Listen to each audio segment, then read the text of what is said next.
Right now, on the surface of the ocean, the sun is shining brilliantly.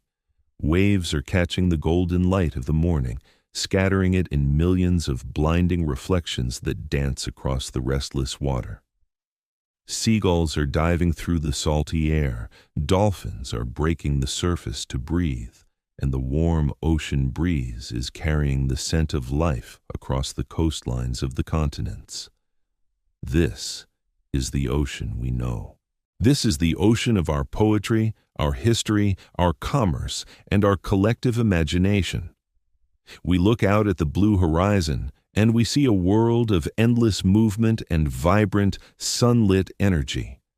But this sunlit realm, this thin layer of light and warmth that we are so intimately familiar with, is nothing but a fragile veneer. It is a microscopic film floating atop a profound, incomprehensible void. If you were to slip beneath those sparkling waves right now and begin to sink, that familiar world of warmth and light would fade with terrifying, inexorable speed. Within just 200 meters, the red wavelengths of sunlight are swallowed entirely by the dense water. The vibrant, explosive colors of the coral reefs are replaced by a twilight of deep blues and muted grays.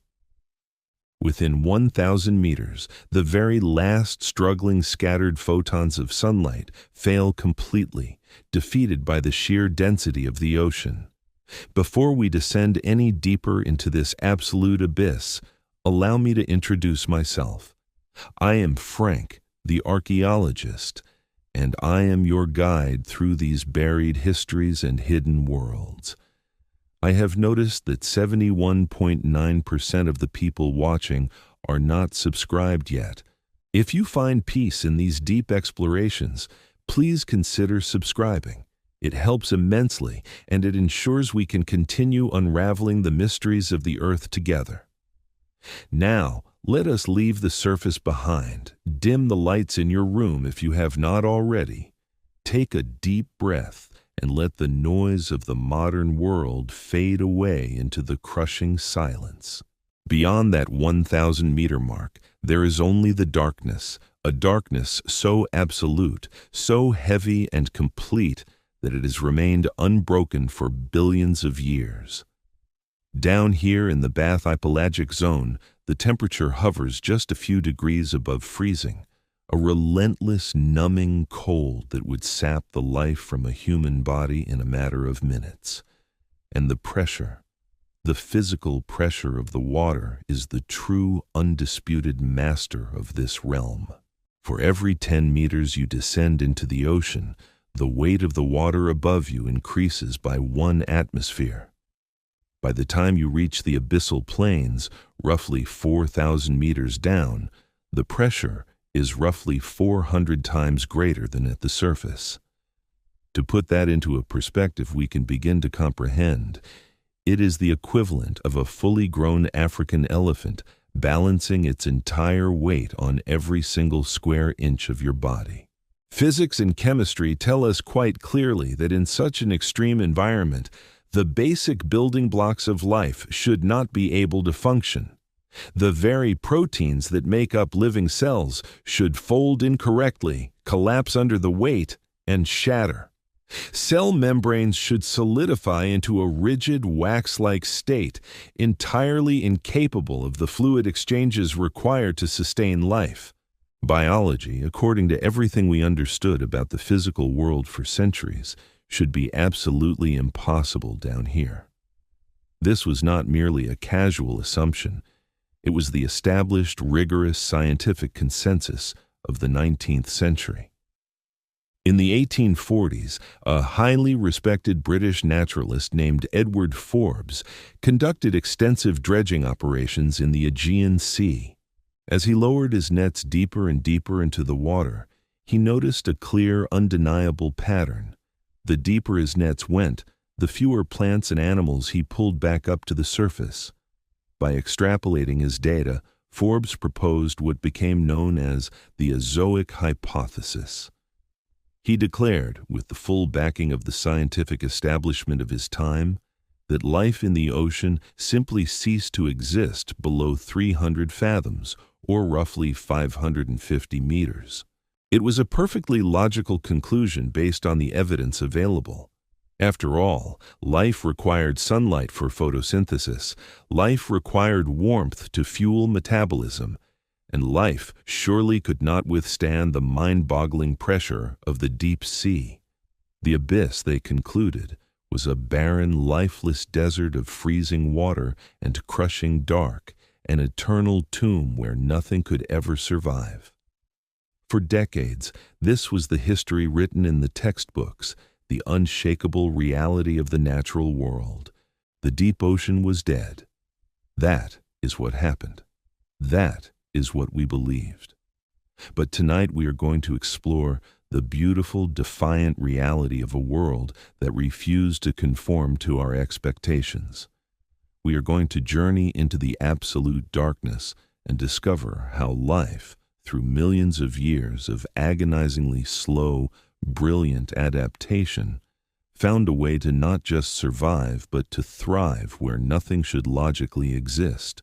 The dismantling of the Azoic hypothesis is itself a remarkable story, one that demonstrates perfectly how the scientific method operates, how a deeply entrenched idea, accepted universally as fact, can be completely overthrown when new evidence is dragged up from the dark. In the 1870s, a massive scientific endeavor was launched.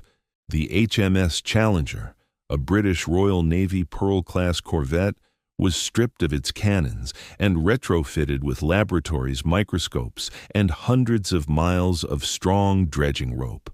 Under the scientific direction of Charles Wyville Thomson, the Challenger expedition set out to map the ocean floor and survey the deep. For 4 years, they sailed the globe, dropping their dredges into the unimaginable depths. And when they hauled those nets back up to the wooden deck of the ship from depths exceeding 4,000 meters, they did not find a barren, lifeless desert. They found monsters. They found bizarre, gelatinous creatures, fish with massive, unhinged jaws, invertebrates that glowed with their own internal ghostly light, and strange crustaceans adapted to a world without sun. The scientific community was shocked. The physical impossibility of these creatures was staring them right in the face, gasping on the wet wooden deck of the Challenger. How could a complex fish survive pressure that would effortlessly crush a modern submarine?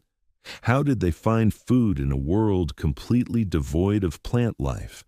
How did they find mates in an ocean so incredibly vast and utterly black that two individuals might wander for a decade without ever crossing paths? The answers to these questions were not immediately apparent. It would take more than a century of further exploration, the invention of specialized deep-sea submersibles, and the immense dedication of thousands of researchers to even begin to untangle the physiological miracles that allowed deep-sea fish to exist. The deep sea is not an anomaly. When you consider the sheer volume of the Earth's oceans, the deep sea is actually the largest habitat on the planet. It encompasses more than 90% of the livable space on Earth. The sunlit surface world, the world we consider to be normal, the world of trees and birds and human cities, is actually the statistical exception. The true baseline state of life on our planet is darkness, freezing cold, and immense pressure. The creatures of the abyss are the true inheritors of the earth, occupying a vast, silent kingdom that has remained largely unchanged while the continents above drifted, while the dinosaurs rose and fell, and while mammalian ancestors scurried through the ashes of asteroid impacts. To understand the deep sea is to fundamentally shift our perspective of what it means to be alive on this planet. It is an exercise in profound humility, a realization that life is infinitely more resilient, more creative, and more bizarre than our surface-biased minds could ever have conceived. As we sink deeper into this story, I want you to feel the comforting weight of the water above you.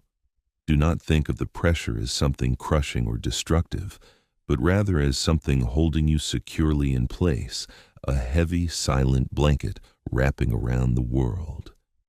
The deep sea is a place of absolute stillness. There are no sudden storms down here, no changing seasons, no day and no night.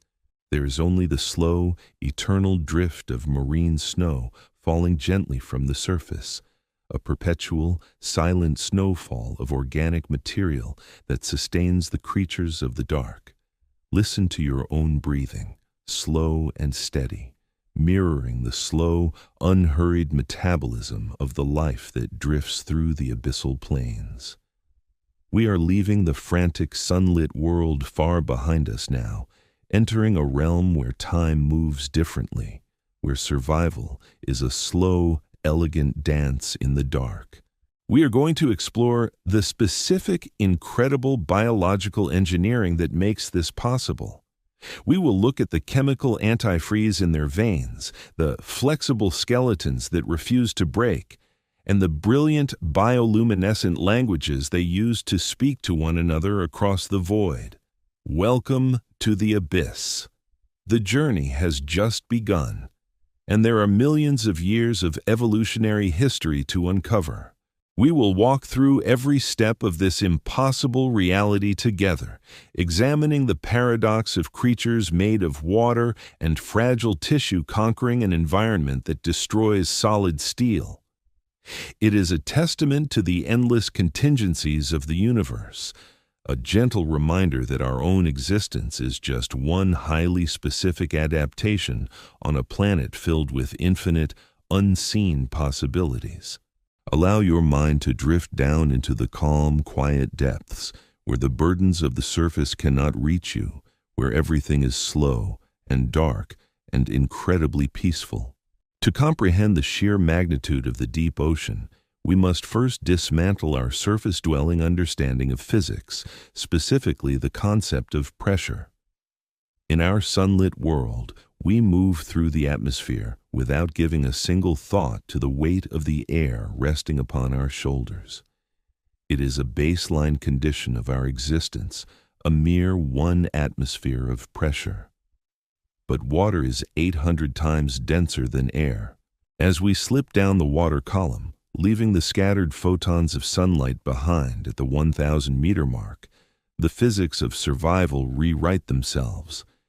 Imagine taking a simple polystyrene cup and attaching it to the outside of a deep-sea submersible. As the submersible descends past 2,000 meters, the microscopic pockets of air trapped within the cup are violently compressed. The cup shrinks, perfectly maintaining its shape, but becoming a dense, hardened miniature of its former self. By the time it reaches the abyssal plains at 4,000 meters, the pressure is so immense that any hollow cavity, any rigid structure reliant on gas for buoyancy, is instantly and catastrophically collapsed. This is the brutal environment that the creatures of the deep must navigate every single second of their lives. They cannot fight the pressure. They cannot build biological submarines of thick bone and rigid armor to keep the crushing weight at bay. Evolution, in its infinite wisdom, found a completely different solution. It chose to yield. To understand how life thrives here, we must look not at the macro structure of the animals, but down into the microscopic folding of their very proteins. Proteins are the intricate microscopic origami that perform almost every critical function within a living cell. In our bodies, and in the bodies of the fish swimming in the sunlit shallows, these proteins are folded into highly specific, three-dimensional shapes. Water surrounds them, but the ambient pressure is low enough that the water molecules do not forcefully intrude into the delicate folds. But down in the bathypelagic and abyssopelagic zones, the physical weight of the water becomes a chemical hammer. The pressure literally forces water molecules into the internal structures of the proteins, disrupting the delicate chemical bonds that hold them together. The proteins unfold, losing their shape and consequently their ability to function. Without functioning proteins, cellular metabolism stops, cellular division ceases, and life simply ends. It is a molecular death caused by the sheer physical weight of the ocean. For decades, scientists could not fathom how deep-sea organisms prevented this molecular collapse. The answer, discovered through painstaking research and deep ocean sampling, turned out to be a humble, incredibly common chemical compound called trimethylamine oxide. You are already intimately familiar with this chemical, even if you do not know its scientific name. It is the specific molecule that gives marine fish their characteristic odor when they are pulled from the water and exposed to the air. In the sunlit shallows, fish use a relatively small amount of this chemical to maintain their cellular fluid balance against the salty seawater. But in the late 20th century, a marine biologist named Paul Yancey began to notice a startling correlation. As he analyzed the tissue samples of fish pulled from deeper and deeper waters, the concentration of trimethylamine oxide in their cells rose perfectly in tandem with the increasing pressure of their environment. The deep-sea fish were actively packing their cells with this chemical. Trimethylamine oxide acts as a piezolyte, a specialized molecule that directly counteracts the devastating effects of hydrostatic pressure. It acts as a molecular chaperone.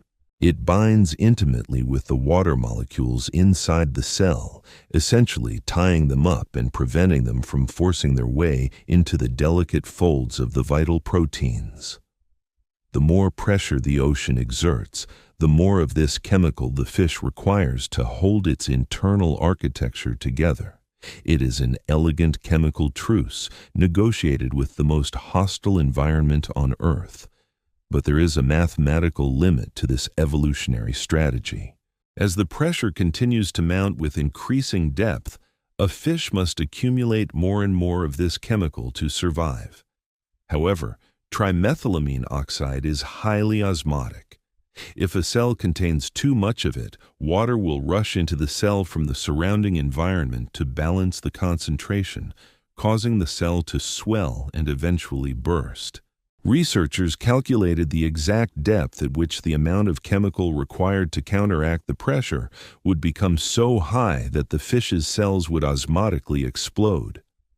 That theoretical limit, driven purely by the immovable laws of chemistry, is roughly 8,200 meters. And indeed, despite thousands of hours of intense observation and robotic dredging in the deepest trenches of the world, no vertebrate fish has ever been found below 8,370 meters.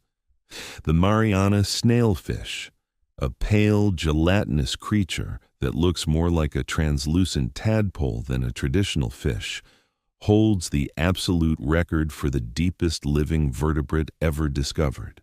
They thrive at depths of 8,000 meters, swimming happily in an environment where the pressure is roughly 800 times greater than at the surface, their cells packed right to the bursting point with chemical antifreeze. They are living right on the razor-thin edge of biological possibility, pressing up against the invisible chemical wall that marks the definitive end of vertebrate life on Earth. To look at a Mariana snailfish is to look at the ultimate product of millions of years of extreme adaptation. It completely lacks defensive scales, it lacks sharp teeth, it lacks the streamlined muscular body of a pelagic surface predator. It has entirely abandoned the heavy calcium-dense bones of its shallow water cousins, opting instead for a skeleton made entirely of flexible, lightweight cartilage. It has literally deleted the osteocalcin gene from its genome, the very gene responsible for the calcification and hardening of bone structures. To have rigid bones at 8,000 meters would be a catastrophic evolutionary liability. The immense pressure would snap them like dry twigs. Instead, the snailfish flows and bends with the pressure. It has abandoned the swim bladder entirely, that gas-filled internal organ that shallow waterfish use to maintain their buoyancy. A swim bladder down here would be a definitive death sentence, a violent implosion waiting to happen. Instead, the snailfish relies on a thick, gelatinous layer of watery tissue located just beneath its translucent skin to provide a slight, natural buoyancy. It is a creature made almost entirely of the very water that seeks to crush it, a brilliant biological judo that uses the enemy's own immense weight to guarantee its survival. Even the microscopic membranes of their cells have been fundamentally redesigned. In the perpetual freezing cold of the deep sea, the fatty lipids that make up a normal cell membrane would freeze completely solid, turning into a rigid, impassable wall that would starve the cell. The deep-sea fish solve this terrifying puzzle by incorporating extremely high levels of unsaturated fats into their cell membranes. The kinked, irregular molecular structures of these unsaturated fats prevent them from packing tightly together, ensuring that the vital cell membrane remains fluid, dynamic, and flexible even when the ambient temperature is just 1 or 2 degrees above the freezing point. They are perfectly engineered for the numbing cold. They are intrinsically designed for the unimaginable crush. As we deeply contemplate the quiet existence of the Mariana snailfish, drifting gracefully in the absolute blackness of the Mariana Trench, we must intentionally confront our own deeply ingrained human biases about strength and fragility. In our rigid, human-constructed world, we almost always equate strength with solid rigidity. We build our towering skyscrapers out of hardened steel and solid concrete, desperate to resist the chaotic forces of nature. We armor ourselves physically and emotionally against the unpredictable world, falsely believing that to be hard is to be safe. But the deep sea teaches us a profoundly different, wonderfully liberating philosophy. Down here in the quiet dark, rigidity is a fatal weakness. To stubbornly resist is to be inevitably shattered. The resilient creatures that inherited the vastest kingdom on this planet did not conquer the abyssal plains by fighting the immense pressure. They conquered it by surrendering to it completely. They allowed the heavy ocean to flow entirely through them, to dictate the very chemical composition of their fragile cells, to intelligently shape their bones into soft, yielding cartilage. They found their ultimate strength in profound, unwavering flexibility. There is a deeply comforting, quiet peace in this realization. Imagine the profound relief of simply letting go, of stopping the endless, exhausting, daily fight against the invisible psychological and physical pressures of your own life. Imagine consciously allowing yourself to be soft, to gracefully yield, to adapt fluidly to the heavy weight of the world rather than constantly bracing against it. The deep ocean is not a terrifying, malevolent void. It is a timeless masterclass in the elegant art of surrender. The eternal darkness is not empty. It is filled with millions of tiny, glowing, drifting lives that have found perfect harmony in the most extreme, hostile conditions imaginable. Take another long, deep breath right now, intentionally letting the cool air fill your lungs slowly and completely, and then gently release it, consciously letting go of whatever lingering tension you are tightly holding in your muscles.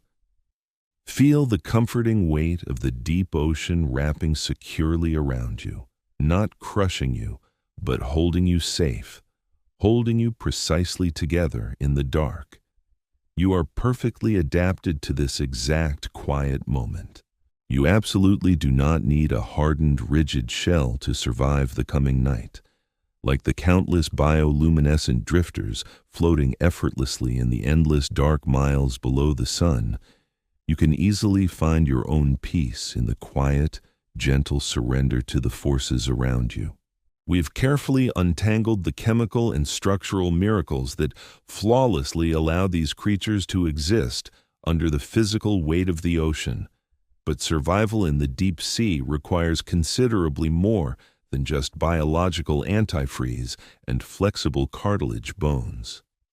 It requires a reliable way to somehow find food in a world where the sun never shines, where no green plants can ever grow, and where a single meager meal might have to last an animal for many long months. It requires navigating an endless three-dimensional void without any visual landmarks to guide your way. It essentially requires mastering the shadows themselves.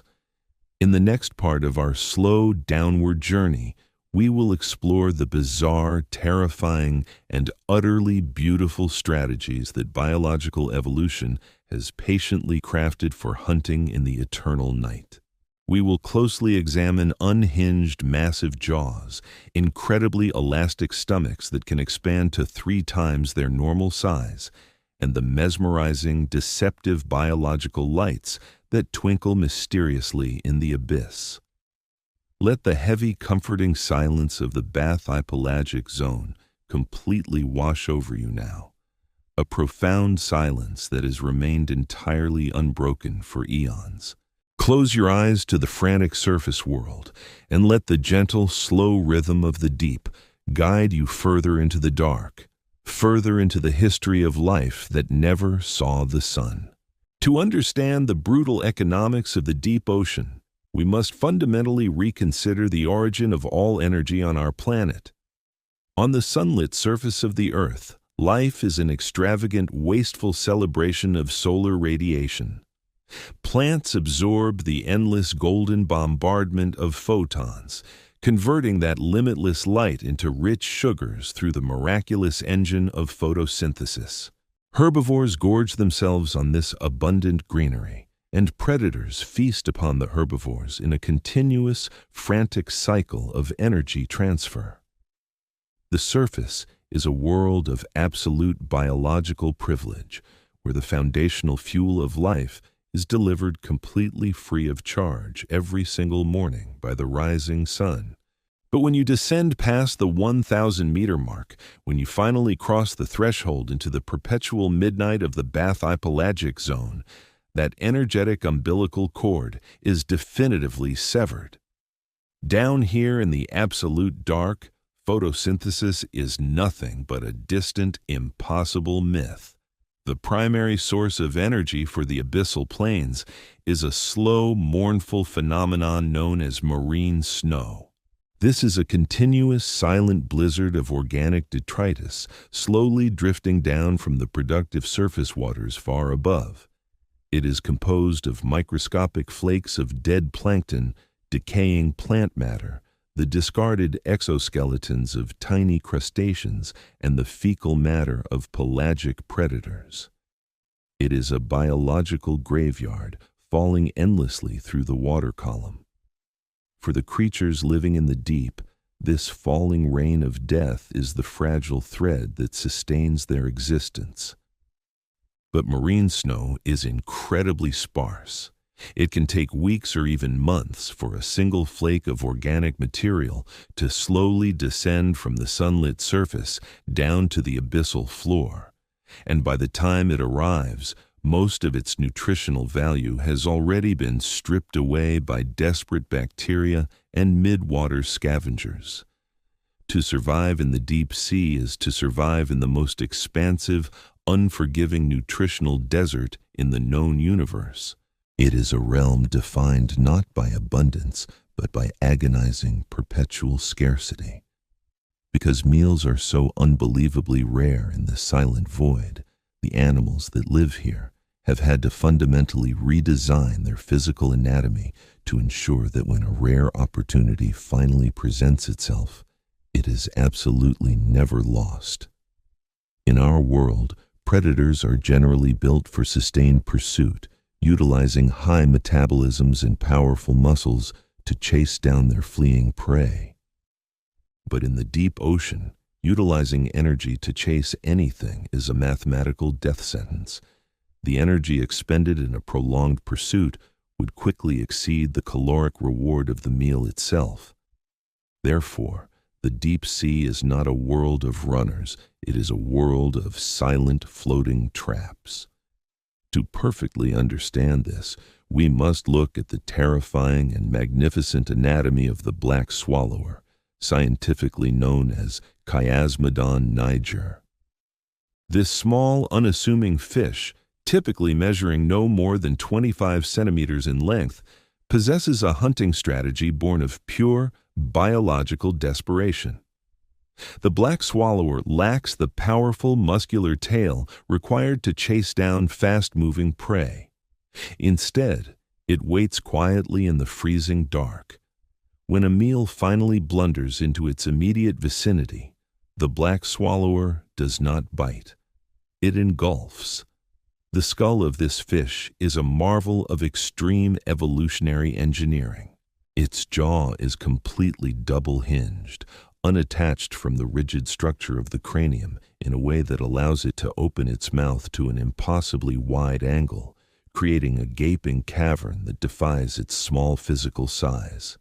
The teeth lining this massive maw are long, sharp, and point backward towards the throat, functioning like the inescapable bars of a specialized biological prison. Once prey is caught, pulling away only drives those teeth deeper into the flesh. But the truly miraculous adaptation lies just below the jaw. The stomach of the black swallower is highly specialized, incredibly elastic tissue that can expand to more than 3 times the original size of the fish itself. It can, and routinely does, swallow prey that is vastly larger and heavier than its own body. Imagine a human being casually swallowing an entire, fully grown horse whole, and you begin to approximate the biological absurdity of this deep-sea predator. The swallowed prey is forced down into this highly stretchable stomach, which extends so far that it often trails beneath the fish like a massive distended balloon. The tissue is so remarkably thin and translucent that one can easily see the completely intact folded body of the consumed victim resting inside the digestive tract. Because the stomach is stretched so thin, the digestive acids must work furiously to break down the meal before the consumed prey literally begins to rot inside the swallower's belly, releasing toxic gases that could force the predator to float uncontrollably toward the fatal lower pressures of the surface. It is a dangerous, extreme biological gamble, but in a world where your next meal might be 6 months away, you cannot afford to leave a single calorie behind. You must possess the capacity to absorb the absolute entirety of your good fortune in a single, desperate moment. But how does a predator even locate prey in a world completely devoid of ambient light? The answer was hidden from human knowledge until the early 1930s, when 2 incredibly brave scientific pioneers finally slipped beneath the sunlit layer of the ocean to see the darkness for themselves.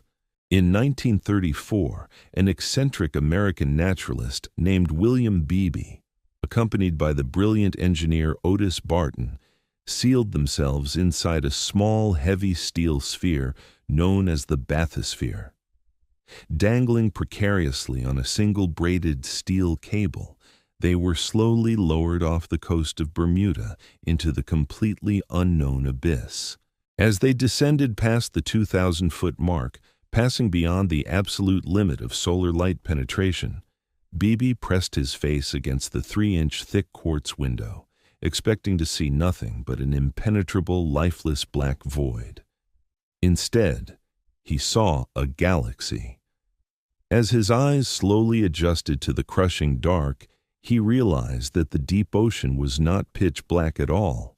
It was alive with thousands of tiny, flashing, brilliant lights.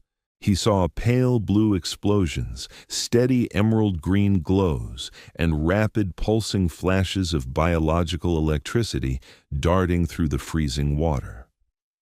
Beebe and Barton were the very first human beings to witness the true illuminated reality of the deep ocean, definitively confirming that life down here had masterfully learned to manufacture its own brilliant sunlight. This phenomenon, known as bioluminescence, is the primary language of the deep sea. It is a cold, highly efficient chemical light produced by the oxidation of a light-emitting molecule called luciferin, catalyzed by an enzyme named luciferase. In a world without the sun, more than 80% of all pelagic organisms have independently evolved the remarkable ability to glow. Bioluminescence is used for a complex variety of critical survival functions. It is used as a highly specialized defense mechanism, blinding predators with a sudden brilliant flash before the prey darts away into the dark. It is used as an intricate flashing language to signal potential mates across the vast empty distances of the abyssopelagic zone, species recognizing each other by specific rhythmic pulsing patterns of light. But perhaps most famously, it is used as a deadly, irresistible lure. The female deep-sea anglerfish is the undisputed terrifying queen of this specific strategy. Suspended from the top of her grotesquely shaped skull is a modified dorsal fin spine known as an elysium, which acts as a natural fishing rod.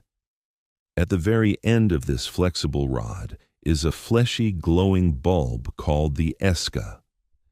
The anglerfish does not actually produce this light herself. In a brilliant example of deep-sea symbiosis, she hosts a specialized colony of bioluminescent bacteria within the esca, providing them with a safe, stable home and nutrients in exchange for their continuous glowing light. The anglerfish hovers completely motionless in the freezing water, her dark, irregularly shaped body perfectly camouflaged against the absolute blackness of the ocean. She is virtually invisible. Only the tiny glowing lure can be seen, twitching and pulsing rhythmically, perfectly mimicking the erratic movements of a small injured shrimp or a struggling copepod. In the nutritional desert of the deep, a glowing meal is a completely irresistible temptation. A smaller fish, driven by desperate gnawing hunger, spots the glowing beacon and swims rapidly toward it, entirely unaware of the massive unhinged jaws waiting patiently just inches behind the light. The anglerfish does not actively strike. She simply opens her massive mouth, creating an instantaneous violent vacuum that sucks the surrounding water and the unfortunate prey directly into her throat in a tiny fraction of a second. The trap snaps shut, the backward-pointing teeth lock into place, and the anglerfish returns to her absolute motionless silence, waiting in the dark for the next spark of light to arrive. There is a profound, almost uncomfortable beauty in the extreme patience of the deep-sea ambush predator. In our modern, surface-dwelling lives, we are constantly, relentlessly moving. We are deeply conditioned to believe that survival and success require endless action, constant hustling, and the perpetual, exhausting expenditure of our personal energy.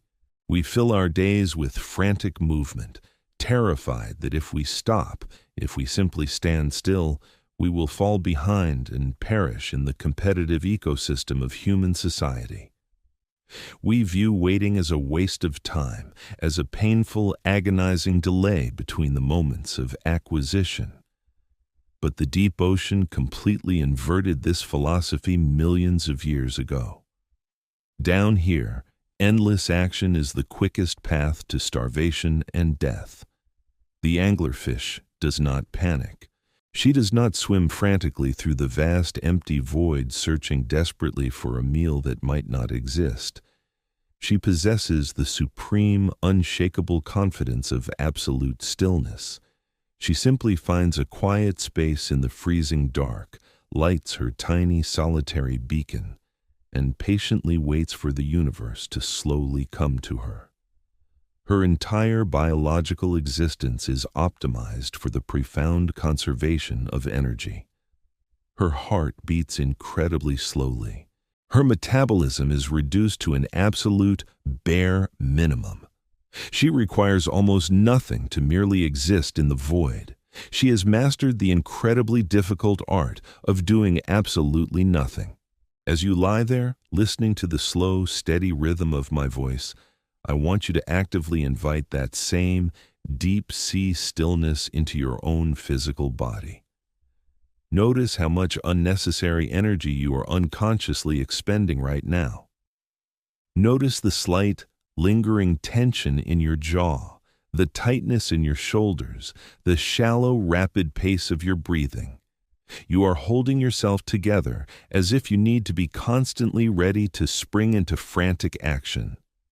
But you do not. Right now, in this exact quiet moment, there is absolutely nothing you need to chase. There is nothing you need to forcefully acquire. You are perfectly safe in the dark. Allow your heart rate to gently slow down, mimicking the deliberate, unhurried pulse of the giant, slow-moving creatures drifting silently through the abyssal plains. Allow your breathing to become deep, expansive, and incredibly soft. Imagine yourself suspended weightlessly in the cool, comforting embrace of the deep ocean, miles away from the exhausting demands of the surface sun. You do not need to hunt for peace. You simply need to stop moving away from it. Let the absolute stillness of the bathypelagic zone seep deeply into your muscles, completely releasing the frantic need to act. Waiting is not a waste. It is a profound, necessary gathering of quiet strength.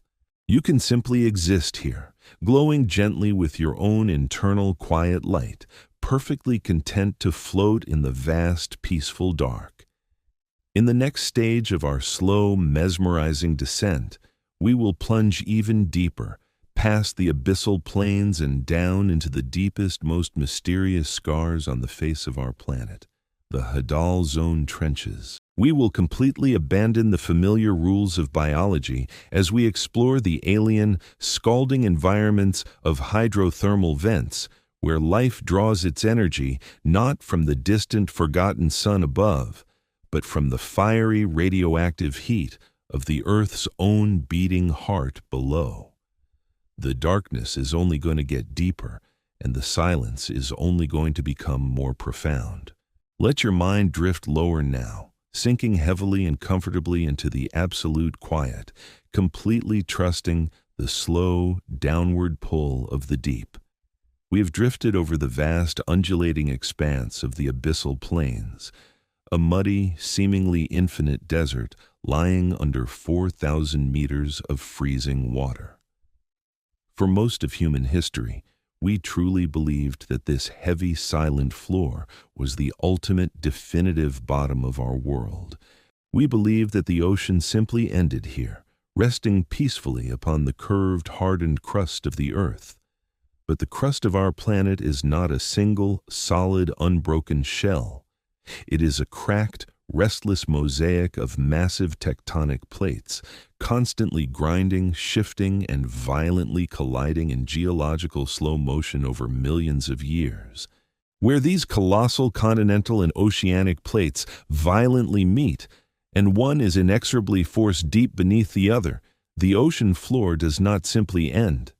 It falls away. It plunges terrifyingly downward into narrow V-shaped canyons of unimaginable scale. These are the deep ocean trenches, the gateway to the Hadal Zone, named after Hades, the ancient Greek god of the absolute underworld. As we slip over the invisible edge of the abyss and begin to descend into these tectonic scars, the pressure, already immense and completely lethal to surface life, doubles and then almost triples.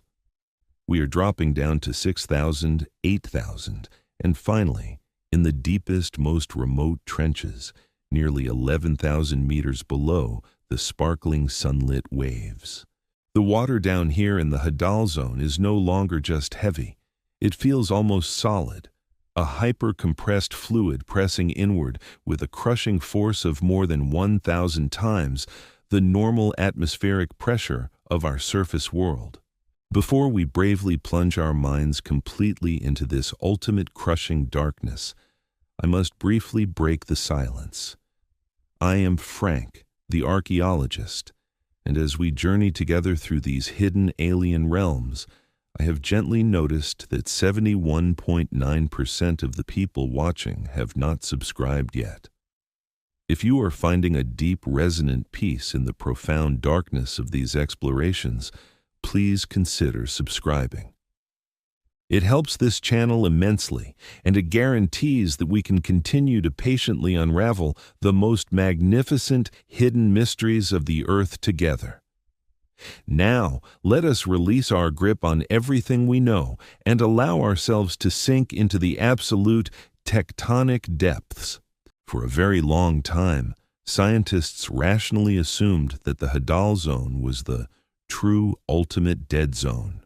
Even if a few extreme gelatinous fish like the snailfish could somehow endure the pressure near the upper boundaries of these trenches, surely nothing could survive in the absolute deepest, most violently pressurized ravines, and surely life could absolutely not exist in any great numbers. The sparse, ghostly rain of marine snow that we discussed earlier would be almost entirely consumed before it ever reached 11,000 meters. There simply was not enough fuel left in the descending biological graveyard to support any kind of complex, thriving ecosystem. But the deep ocean is a master of subverting human arrogance. It holds secrets that fundamentally challenge our core definition of biology. In 1977, a team of geologists and oceanographers embarked on a highly ambitious mapping expedition along the Galapagos Rift, an active oceanic ridge in the eastern Pacific. They descended in the Alvin, a specialized three-person deep ocean submersible, primarily looking for unique geological formations and anomalies in the water temperature. They were definitively not looking for biology. They were geologists searching for rocks and heat. But as the Alvin drifted slowly over the jagged volcanic rocks of the rift, 2,500 meters below the surface, the bright artificial spotlights of the submersible suddenly illuminated something that completely shattered the established biological paradigm of our planet. They did not find a barren, rocky desert. They found a vibrant, chaotic, completely thriving oasis of life. They found dense, tangled fields of giant, blood-red tube worms measuring more than 2 meters in length, swaying gently in the dark, warm currents. They found massive clusters of stark white clams, some as large as dinner plates, resting in the deep crevices of the volcanic basalt. They found ghostly white crabs and strange, pale shrimp swarming over towering chimney-like structures of rock. And pouring out of these rocky chimneys was not cold seawater, but thick, billowing clouds of superheated black fluid. These were hydrothermal vents, deep-sea geysers created where the icy seawater seeps down through the cracks in the ocean floor, meets the superheated molten magma of the Earth's mantle, and is violently expelled back up into the freezing ocean. The water shooting out of these vents can reach temperatures exceeding 400 degrees Celsius. Under normal surface conditions, water would instantly boil into vapor at 100 degrees, but down here, held tightly in check by the crushing immense pressure of the deep sea, the water remains in a superheated liquid state. It is a scalding, highly toxic environment, saturated with heavy metals and hydrogen sulfide, a chemical compound that smells intensely of rotting eggs and is wildly, lethally toxic to almost all known surface life. The discovery of these thriving vent communities sent absolute shockwaves through the global scientific community. It was a moment of profound, fundamental realization that rewrote every single biology textbook on Earth. How could a massive, dense community of large, complex animals possibly survive in complete darkness, bathed in toxic chemicals and superheated acidic water? They were completely isolated from the sun. The marine snow falling from above was nowhere near sufficient to support this level of massive biomass. The answer, discovered in the laboratories in the years following the expedition, was chemosynthesis. On the sunlit surface of our world, plants harness the energy of the sun to convert carbon dioxide and water into rich, sustaining sugars. Down here, completely severed from the solar empire, specialized ancient strains of bacteria learn to harness the violent chemical energy of the Earth itself. They consume the highly toxic hydrogen sulfide pouring out of the hydrothermal vents, oxidizing it to generate the energy required to produce biological sugars. They had completely bypassed the sun. They built an entire thriving ecosystem based entirely on the radioactive, ancient heat and toxic exhalations of the Earth's own beating heart. Let us look closely at the magnificent giant tube worm, known scientifically as Riftia pachyptila. When scientists first brought these massive, thick worms up to the surface and carefully dissected them, they were completely baffled.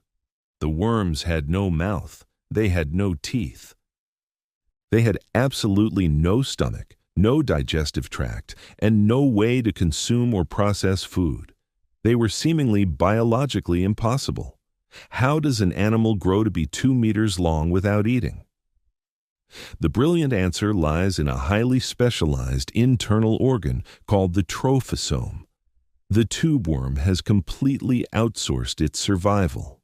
The trophosome is packed with billions of those specialized chemosynthetic bacteria. The worm extends its brilliant blood-red plume out of its protective white chitinous tube into the surrounding water. This plume is incredibly rich in a complex form of hemoglobin, precisely why it appears so vibrantly red. The hemoglobin captures the toxic hydrogen sulfide and oxygen from the water and transports it deep into the worm's body, delivering it directly to the bacteria living safely inside the trophosome.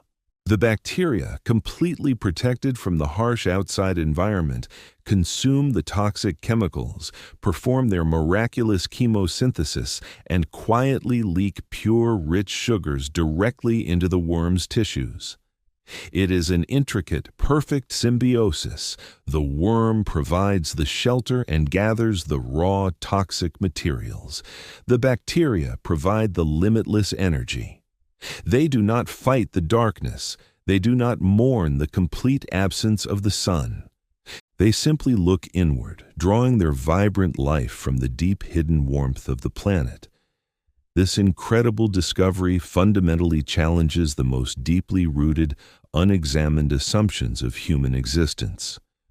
We are undeniably creatures of the sun. We implicitly believe that all light, all warmth, and all vital energy must inevitably come from a distant external source above us. When our own personal worlds grow dark, when the metaphorical sun sets on our lives and we find ourselves completely plunged into a period of cold, heavy silence, we inevitably panic. We frantically look up, desperately waiting for the light to return, deeply convinced that we cannot possibly survive in the profound dark. But the giant tube worms and the blind, pale crabs of the hydrothermal vents gently teach us a radically different, deeply comforting philosophy. They prove with their very physical existence that the sun is not the only source of power in the universe. When the external light completely fails, when the world around you becomes incredibly cold and the pressure feels entirely unbearable, you do not have to starve. You possess your own internal heat. You possess a deep, resilient core of energy that does not require the validation, the warmth, or the light of the outside world. As you lie there, feeling the heavy, comforting blanket of the dark room gently pressing against you, I want you to completely let go of your desperate dependence on the surface. You do not need to constantly seek the bright, glaring validation of the sunlit world to justify your quiet existence. Imagine that same deep, ancient warmth glowing softly inside your own chest, a quiet, internal hydrothermal vent that slowly and steadily radiates life through your entire body. Let your breathing become perfectly synchronized with the slow, rhythmic pulsing of the ocean currents moving gracefully over the deep-sea chimneys. Inhale deeply, feeling that warm, self-sustaining energy expanding warmly inside you. Exhale slowly, releasing the cold anxiety, the frantic, exhausting need to be seen by the surface world. You are completely independent here. You are perfectly sustained by your own quiet, profound existence. The darkness is not an ending. It is simply a radically different, entirely peaceful way to live. Let the deep internal warmth anchor you safely in the immense quiet dark, slowly drifting into a state of absolute, untroubled rest. We measure our lives by the frantic, relentless turning of the earth. We are entirely bound to the chaotic rhythm of the spinning sun, chopping our existence into hurried days, anxious months, and fleeting years. On the surface, time is an aggressive predator, constantly chasing us, demanding that we move faster, consume more, and achieve greatness before our fragile biological clocks inevitably run out. But as you descend into the bathypelagic and abyssopelagic zones, the entire concept of time undergoes a profound, disorienting metamorphosis. Down here, where the sun has not been seen for millions of years, there are no days. There are no seasons to mark the passing of a year. The water temperature remains a constant, numbing 1 to 4 degrees Celsius, completely indifferent to the raging summer storms or the bitter winter blizzards sweeping across the continents thousands of meters above. Time in the deep ocean does not fly. It pools. It sits heavy and thick, stretching out into vast geological expanses that make the history of human civilization look like the brief, insignificant fluttering of a moth's wings. In this realm of absolute, unbroken stability, biological evolution has sculpted creatures that treat the passage of time not as an enemy to be outrun, but as an infinite, quiet ocean to simply drift through. Before we gaze into the ancient eyes of the oldest living vertebrates on our planet, allow me to gently interrupt this timeless silence just once more. I am Frank, the archaeologist, and it brings me profound joy to guide you through these forgotten shadows. I have observed that 71.9% of the people watching have not subscribed yet. If you are finding a deep, resonant peace in these quiet explorations of the abyss, please consider subscribing. It helps this channel immensely, allowing us to continue peeling back the heavy layers of our world's history together. Now, let us return to the deep, slow rhythm of the ancient ocean, leaving the rushing clocks of the surface far behind us. In this suspended, timeless reality, the physical rules that govern biological growth and aging are fundamentally rewritten, resulting in a fascinating phenomenon known as deep-sea gigantism. When we explore the abyssal plains, we find creatures that have grown to terrifying, magnificent proportions, vastly outgrowing their shallow water cousins. Consider the common pillbug, that tiny, familiar crustacean that rolls into a tight, armored ball in the damp soil of your garden. Now, travel down to the freezing, pressurized floor of the Atlantic Ocean, and you will find its deep-water relative, the giant isopod, known scientifically as Bathynomus giganteus. These massive, heavily armored scavengers prowl the ocean floor, growing to lengths of nearly half a meter. For decades, scientists fiercely debated why invertebrates in the freezing depths grew so impossibly large.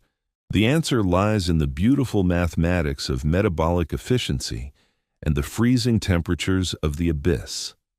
In a world where food is impossibly scarce, a larger body mass actually becomes a profound evolutionary advantage.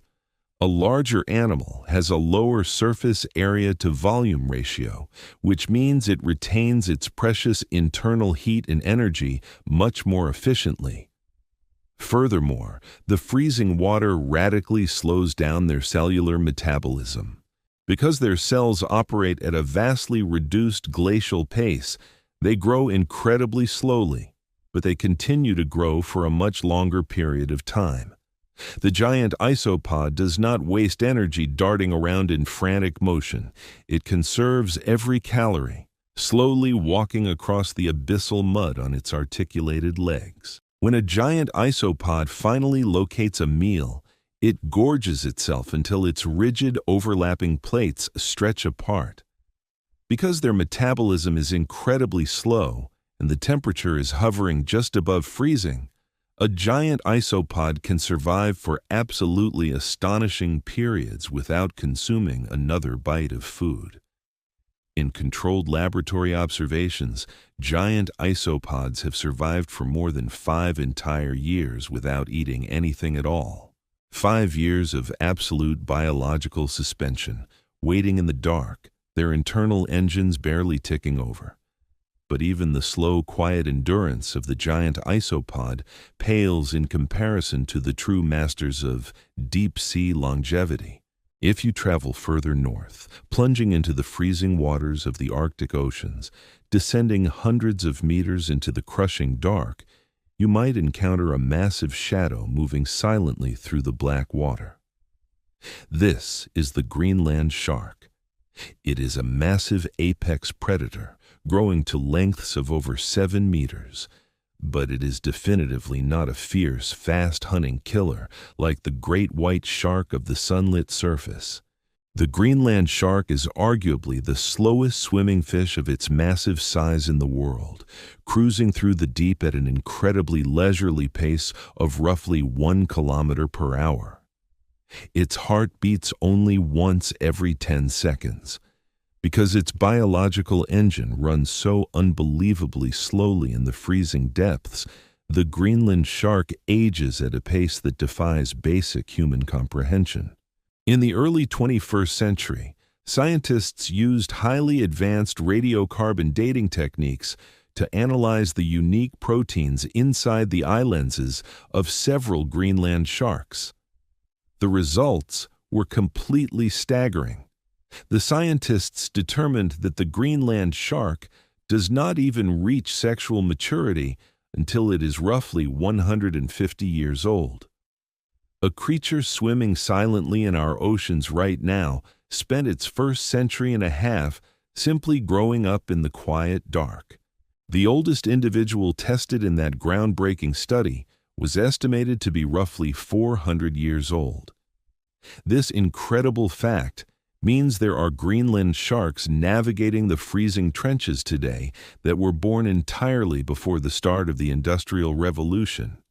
They've been quietly swimming in the dark while human empires aggressively rose and violently crumbled on the chaotic surface far above them. We, as an anxious species, are utterly obsessed with aggressively extending our own brief lifespans. We eagerly pour billions of dollars into complex medical research, desperate to discover the mythological fountain of youth. We aggressively search for endless life hacks, trying to rapidly squeeze every possible drop of experience out of our incredibly brief 70 or 80 years on this planet.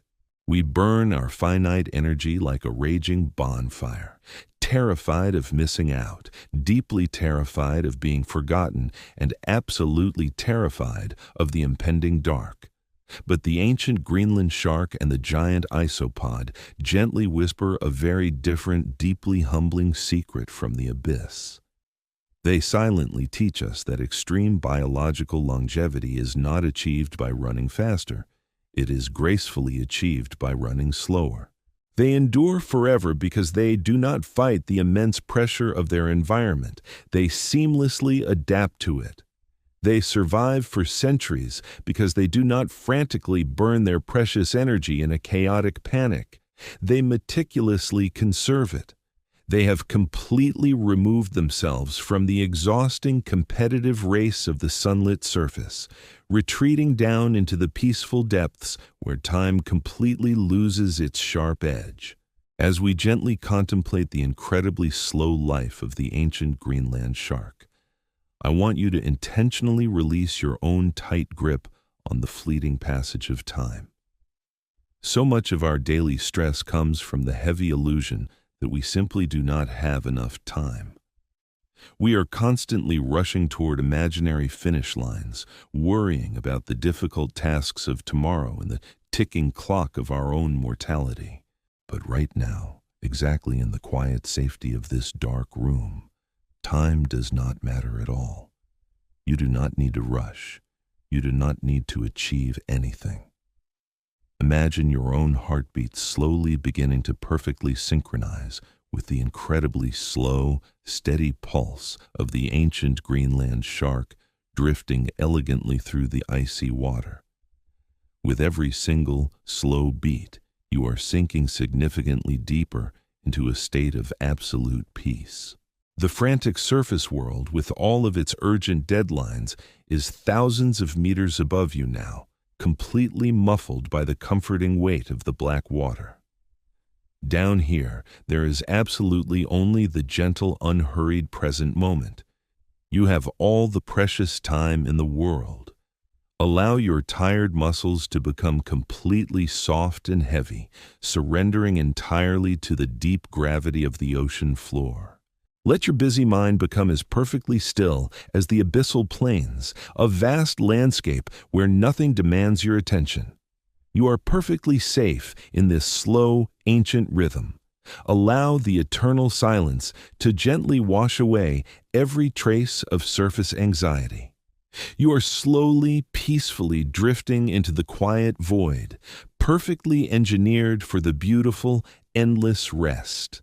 The heavy dark is deeply, wonderfully full of quiet life, and you are floating right alongside it, letting the slow waters carry you into a profound, dreamless sleep. We've explored the crushing weight of the bathypelagic zone, the scalding oases of the Hadal trenches, and the glacial reality of biological time. But there is one final, terrifying mathematical problem that the creatures of the deep must somehow solve. A problem so profoundly difficult that it makes the search for a single flake of marine snow seem trivial. The ocean is not merely a flat floor. It is a three-dimensional volume of water so incomprehensibly massive that the human brain completely fails to accurately visualize it. The pelagic zone contains hundreds of millions of cubic miles of absolute unbroken darkness. In this unimaginably vast freezing void, population densities are staggeringly low. Finding a meal is incredibly difficult, but finding another living creature of your exact species, of the opposite sex who is also perfectly ready to reproduce at the exact same moment you are, is a statistical impossibility. It is the biological equivalent of randomly tossing two microscopic grains of sand into a massive hurricane and expecting them to gently collide in mid-air.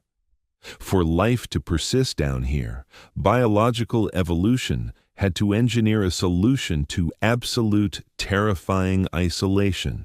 Before we completely unravel the beautiful mechanics of deep-sea intimacy, I must gently break the silence once again. I am Frank, the archaeologist, and it is my quiet privilege to guide you through these hidden biological histories. I have noticed that 71.9% of the people watching have not subscribed yet. If these slow journeys into the dark are helping you find a moment of peace, please consider subscribing. It helps this channel profoundly, and it ensures we can continue drifting through these magnificent ecosystems together. Now, let us return to the pressing dilemma of the void. On the bustling sunlit surface, animals rely heavily on loud vocalizations, bright visual displays, and large seasonal gatherings to secure a mate. But in the crushing silence of the abyss, a visual display is useless without light, and sound can only carry a creature so far before it is swallowed by the immensity of the water. Instead, the creatures of the deep have turned to the oldest sense in the evolutionary playbook, the profound, highly sensitive perception of chemical trails in the water. When we previously discussed the terrifying ambush tactics of the deep-sea anglerfish, we were actually only discussing the female of the species. She is the massive dark creature with the unhinged jaws and the glowing lure. But her existence is only half of the evolutionary story. The male serratioid anglerfish is microscopic by comparison, sometimes measuring only a few millimeters in length, a mere fraction of a single % of the female's bulk. He does not possess a glowing lure or a massive stomach. From the very moment he is born in the freezing dark, his digestive system begins to rapidly atrophy and shut down. He is absolutely incapable of feeding himself.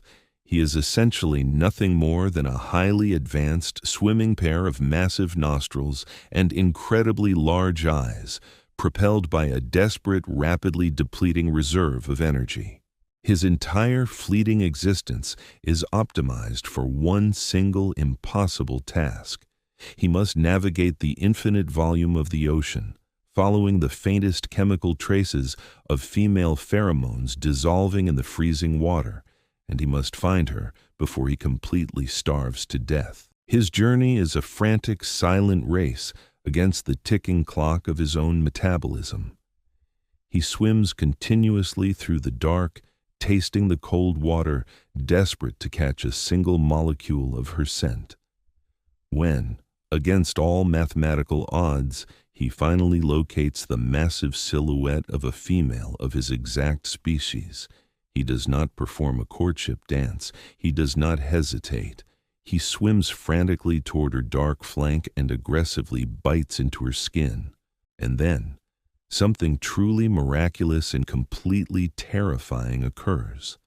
The male anglerfish does not let go. Ever.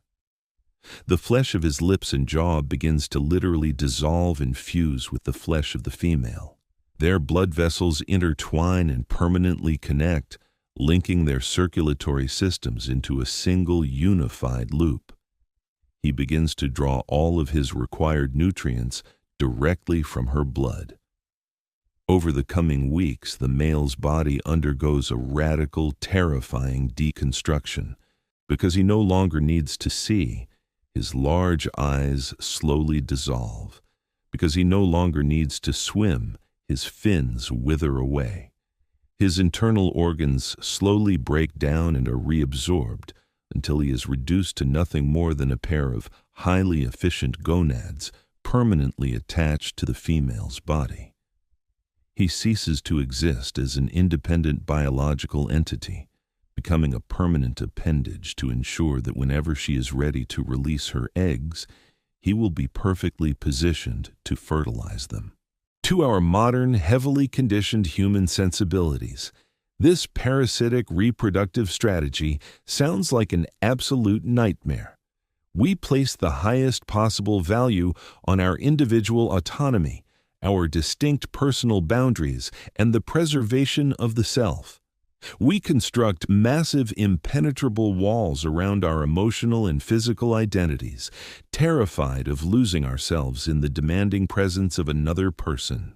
We view the complete surrender of the self as a profound failure, a terrifying destruction of the individual ego. But the deep sea patiently deconstructs our fragile, surface-level philosophies.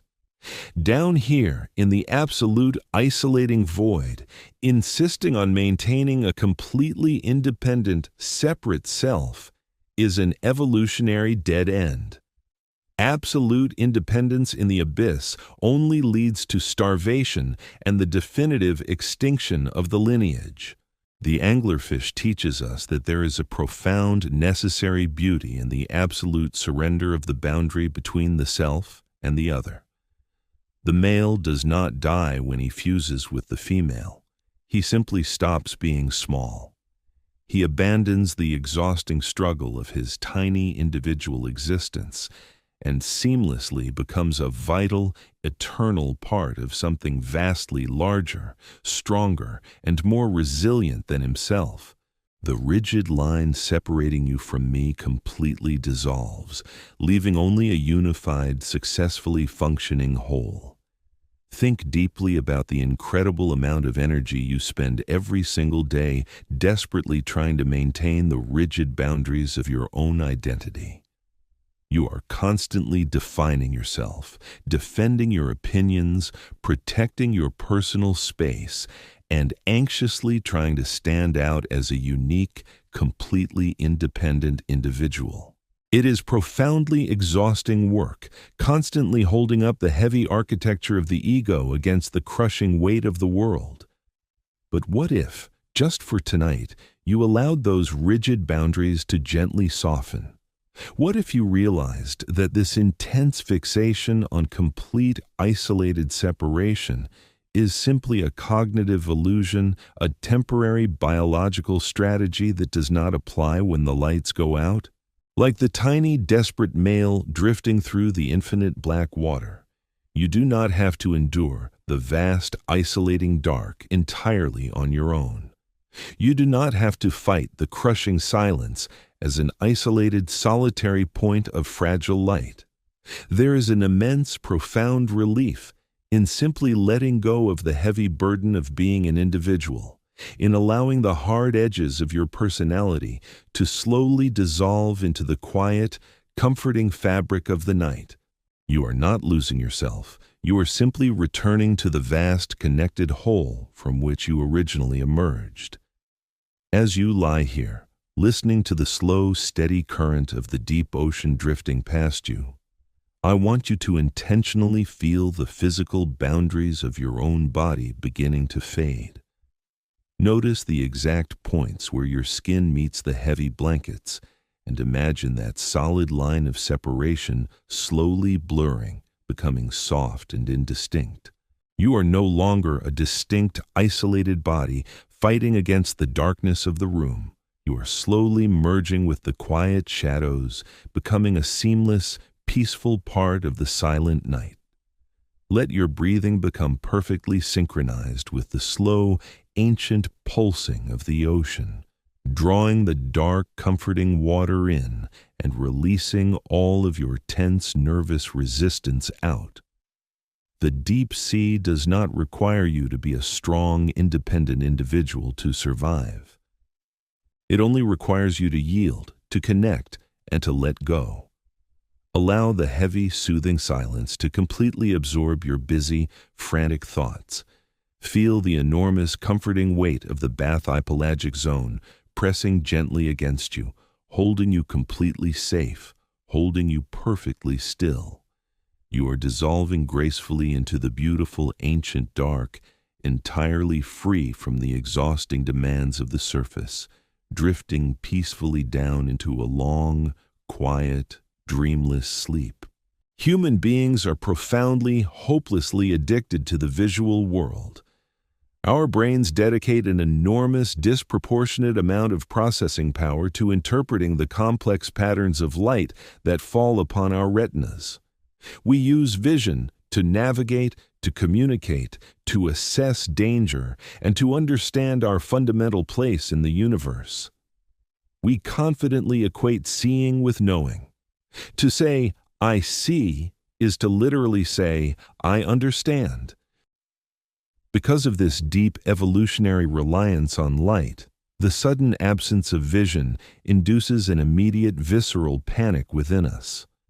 When the lights are unexpectedly extinguished, we feel instantly vulnerable, completely disconnected from reality, and entirely stripped of our hard-won control over our environment. We stumble forward with our hands outstretched, terrified of the unseen obstacles lurking in the shadows. But in the bathypelagic zone, where the sun has been completely absent for billions of years, relying on a visual roadmap is a mathematical impossibility. The creatures of the deep have not simply adapted to the dark, they have completely mastered it, abandoning the rigid tyranny of light to embrace a far more intimate, physical connection with the world around them. Before we completely immerse ourselves in the fascinating mechanics of navigating the absolute void, I must gently pause the flow of the current. I am Frank, the archaeologist, and it is a profound honor to be your quiet guide through these forgotten depths. I have noticed that exactly 71.9% of the people watching have not subscribed yet. If you are finding a deep, resonant comfort in this slow journey through the shadows, please consider subscribing. It helps this channel immensely, ensuring we can continue to explore these magnificent, hidden realities together. Now, close your tired eyes, completely let go of your need to visually control your surroundings, and let us explore how life learns to beautifully feel its way through the infinite black water. In our thin, airy atmosphere, physical touch is severely limited by strict physical proximity. We can only feel what is immediately pressed against our own skin. But water is an incredibly dense, heavy medium. It is roughly 800 times denser than the air we breathe. Because of this massive density, water is an absolutely perfect conductor of physical vibrations and pressure waves. Every single movement in the deep ocean, the slow sweep of a predator's tail, the frantic struggling of a dying shrimp, or the gentle distant collision of deep-sea currents, sends distinct physical ripples traveling outward through the heavy water for hundreds of meters. To navigate this dark, vibrating world, fish have evolved a brilliant, highly sensitive biological instrument known as the lateral line system. This is a complex network of microscopic, highly specialized sensory organs called neuromasts, typically running in a distinct line down both sides of the fish's body, from the gills all the way to the base of the tail. These tiny organs are equipped with delicate microscopic hairs encased in a flexible jelly-like cupula. As the invisible pressure waves move through the dense ocean, they physically push against these microscopic hairs. The lateral line system allows a deep-sea fish to literally touch the world at a vast distance. It provides a highly detailed three-dimensional tactile map of their immediate surroundings without requiring a single photon of light. When a blind deep-sea predator is hunting, it does not need to see its prey. It feels the frantic, rhythmic vibrations of the prey's swimming muscles pushing against the water. It can accurately calculate the exact size, the precise speed, and the specific direction of the target based entirely on the shape and frequency of the invisible pressure waves washing over its own flanks. If a larger predator is silently approaching from behind in the pitch black, the prey fish feels the massive displacement of the water pushing against its lateral line long before the predator's jaws snap shut. It is an intricate, silent dance of invisible forces, a world where the water itself is constantly whispering highly detailed physical information to anyone who knows exactly how to listen. They are not swimming blindly through an empty void. They are navigating a dense, vibrating web of constant physical contact. But there are magnificent creatures in the deep that rely on even more bizarre alien methods of sensory perception.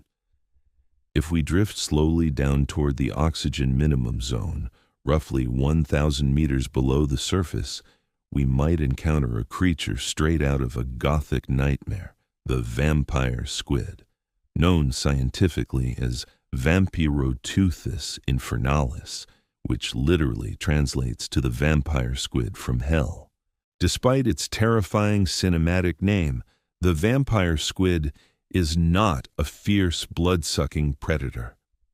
It is a slow-moving, incredibly gentle scavenger, growing no larger than an American football. It has completely lost the ink sac that its shallow-water cephalopod cousins use for defense, because shooting a cloud of black ink into an ocean that is already pitch black is a useless waste of precious biological energy. Instead, the vampire squid relies on the most sophisticated tactile sensory system imaginable.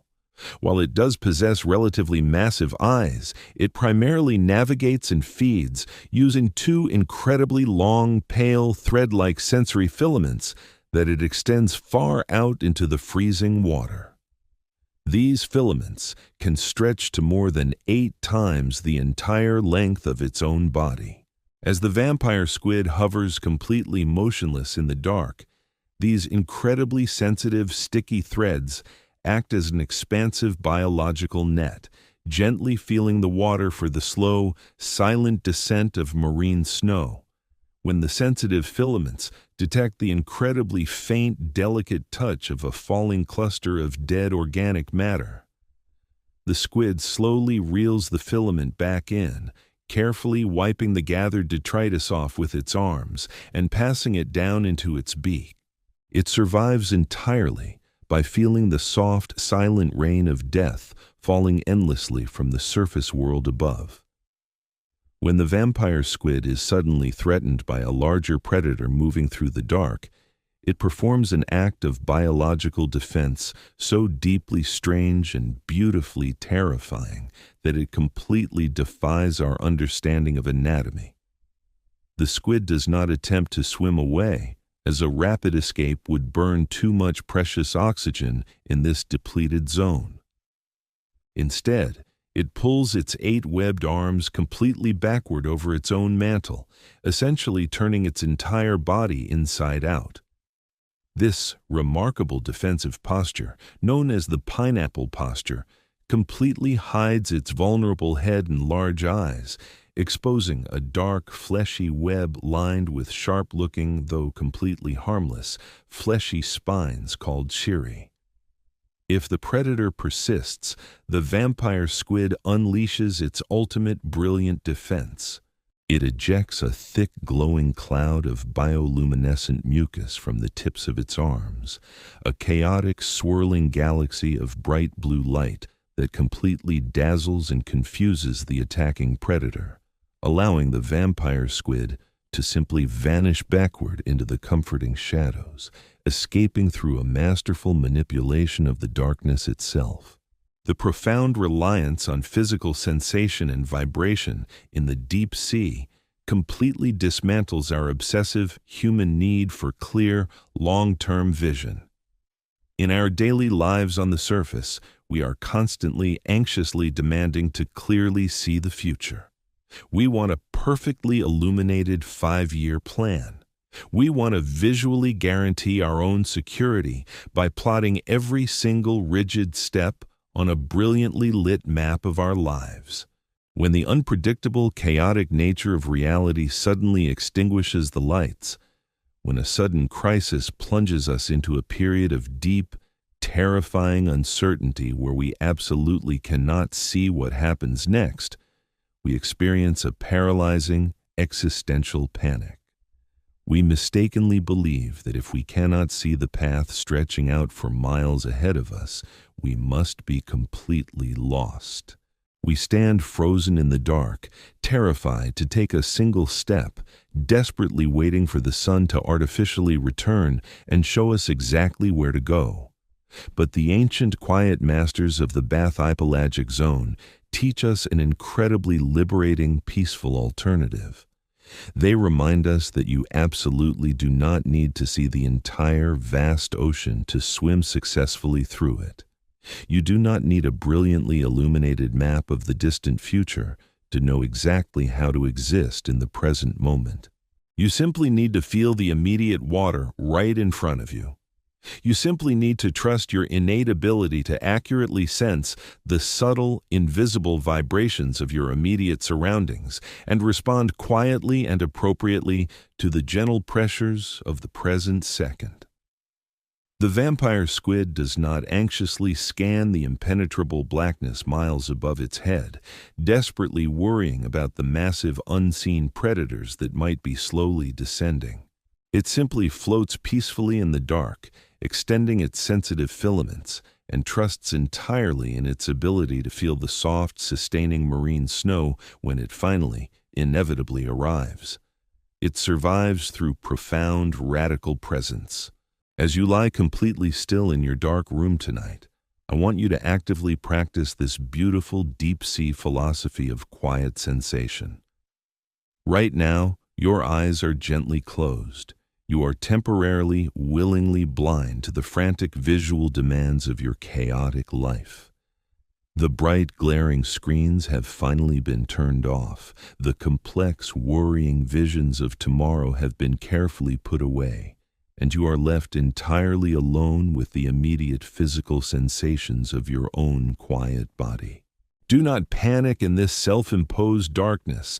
Do not strain your exhausted mind trying to anxiously visualize the problems that might be waiting for you when the sun rises. Instead, softly redirect all of your brilliant human awareness to the immediate physical vibrations of the present moment. Feel the heavy, comforting weight of the blankets pressing down across your shoulders, a gentle, securing pressure mimicking the safe, heavy embrace of the deep ocean. Shift your awareness to the slow, steady rhythm of your own breathing. You do not need to see the air to know that it is sustaining you. You can literally feel the cool, invisible current moving slowly in through your nose, gently expanding your chest, and slowly receding back out into the quiet room. You are navigating the darkness exactly like the ancient creatures of the abyss, relying entirely on the profound, immediate truth of physical sensation. Your body is an incredibly sophisticated, sensitive instrument, and right now, it is telling you that you are perfectly safe. It is whispering that there are no predators in the dark, that the chaotic storms of the surface are thousands of miles away, and that you are perfectly held by the immense gravity of the earth. Let the desperate, exhausting need to see the future completely dissolve into the heavy black water. You do not need a visual plan for the next 8 hours. You only need to surrender to the quiet, heavy sensations of this exact second. Let your tired muscles completely release their rigid grip on the world. Allow yourself to be beautifully, peacefully blind, drifting downward into the soft, unmapped territory of deep, restorative sleep. The darkness is not empty. It is deeply full of quiet, gentle presence, holding you securely in the ancient, unhurried rhythm of the abyss.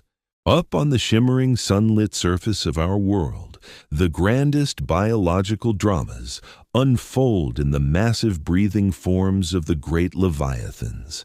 The oceans are roamed by the magnificent whales, creatures of impossible scale, driven by colossal hearts and lungs that breathe the same open air that we do. For decades, a great blue whale or a massive sperm whale will navigate the global currents, singing complex songs across entire ocean basins, consuming tons of krill in a single gaping mouthful, and hoarding immense rich stores of energy within thick layers of insulating blubber. They are the absolute, undisputed titans of the biological world, monuments to the sheer magnificent abundance of the sunlit ecosystem. But biological machines, no matter how magnificent or massive, eventually falter. Disease, old age, or the brutal exhaustion of a long migration eventually take their inevitable toll. The great heart stops beating. The massive lungs fail to draw the next desperate breath of surface air. In our human, surface-dwelling understanding of the world, this tragic moment marks a definitive, mourning-filled ending. The life of the magnificent individual is over, and the story concludes. But the deep ocean does not recognize the concept of a definitive ending. Down in the crushing absolute darkness of the abyssal plains, The death of a surface titan is not a tragedy. It is an astronomical miracle. It is the sudden, violent arrival of an entire, thriving universe. When the great whale finally dies, its massive body briefly floats, but soon the gases escape, and the enormous carcass begins its final silent descent. It slips beneath the sparkling waves, leaving the sunlit world forever, and begins to fall heavily through the twilight zone. It drops through the freezing bathypelagic waters, sinking for miles through the empty void, a colossal monument of flesh and fat falling in absolute slow motion. When it finally strikes the soft, muddy floor of the abyss, perhaps 3,000 or 4,000 meters below the surface, it impacts with a heavy, silent thud that sends a massive cloud of gray sediment billowing out into the dark water. This immense fallen creature is known in the scientific community as a whale fall. To comprehend the sheer magnitude of this event for the deep sea, you must remember that the abyssal plain is a nutritional desert relying entirely on the slow microscopic drizzle of marine snow. The sudden arrival of a 160-ton blue whale carcass represents the equivalent of 2,000 years' worth of normal background marine snow, arriving in a single, solitary afternoon. It is a biological lottery win of unimaginable proportions, an eruption of pure, concentrated energy violently dropped into the quietest, most starved ecosystem on the planet. The deep ocean does not waste a single precious second. Within mere hours of the massive impact, the chemical signature of the decaying flesh begins to spread outward, carried gently by the slow, freezing deep-sea currents.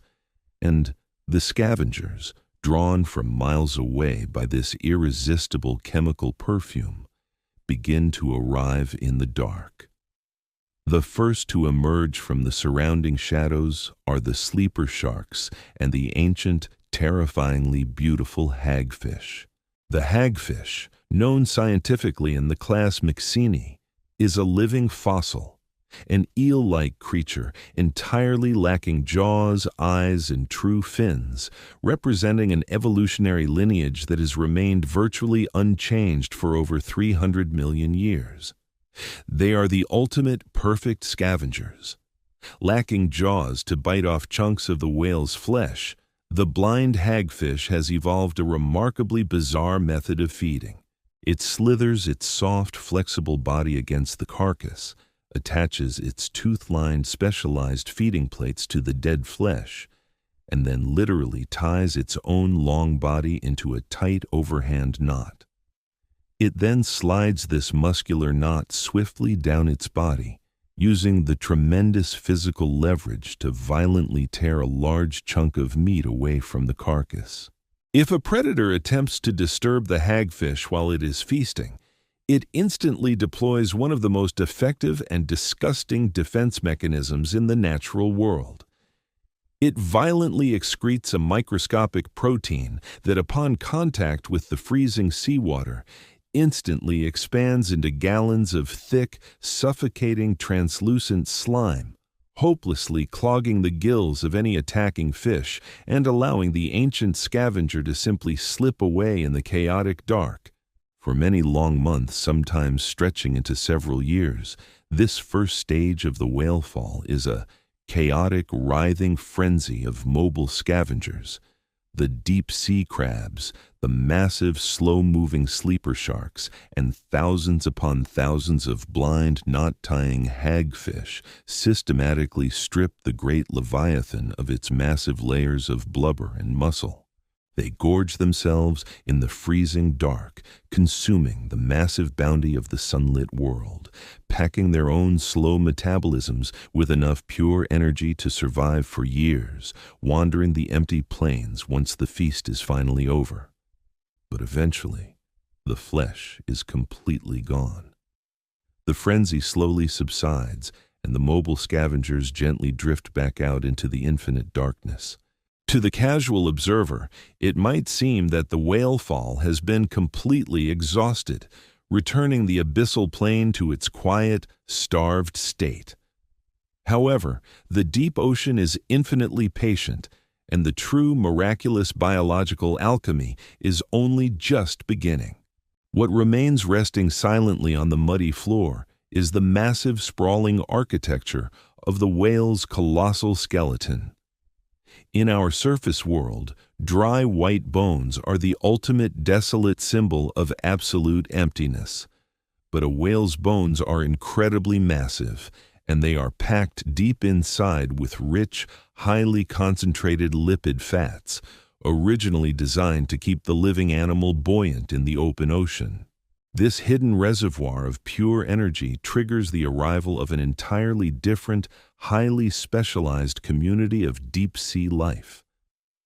In the early 2000s, marine biologists exploring a deep whale fall off the coast of California discovered a creature so bizarre, so completely alien to our understanding of biology, that it forced them to create an entirely new scientific genus.